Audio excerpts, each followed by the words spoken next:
So this is the last type of example that we're going to be doing today, and you're going to be able to use the law of cosines and the law of sines.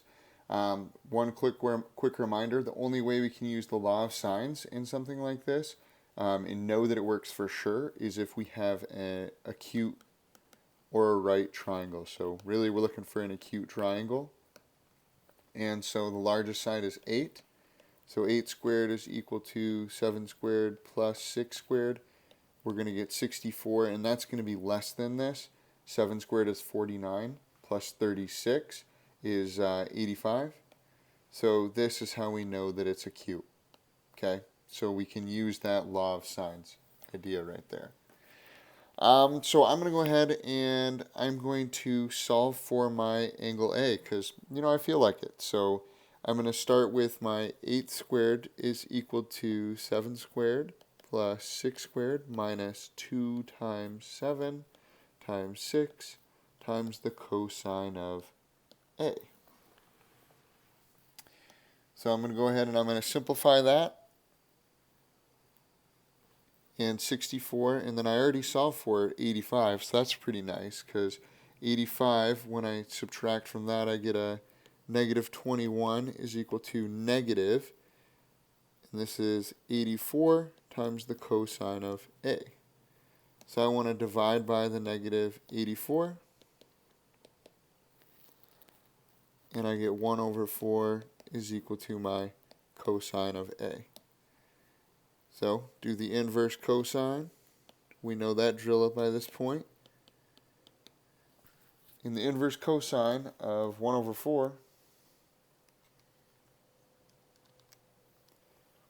is 75.5 degrees.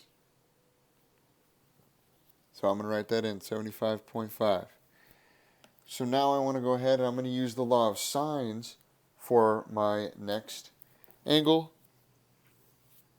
for my next two angles really. So I'm going to do the sine of B over my side 6 is equal to the sine of 75.5 over 8.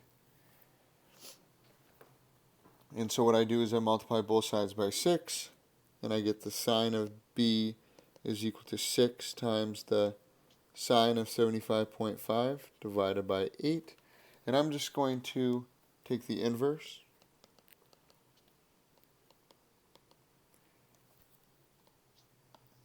And what that's going to do is cancel out the sine there, so I'm left with just B is equal to. So inverse sine of 6 times sine of 75.5. Close that parenthesis and divide by 8. Close the last parenthesis. And I got 46.6 degrees for B. Just got to do the law of sines one more time. I'm going to speed it up a little bit, and I'm just going to write out the first step and then give the answer this time, as we've already seen how to work through it.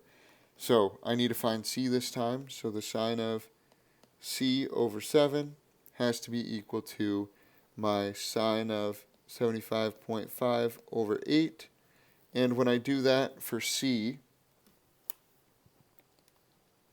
I'm going to get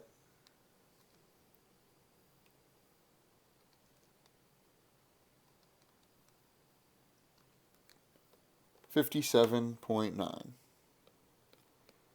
degrees. So I'm just going to write that in, 57.9 degrees.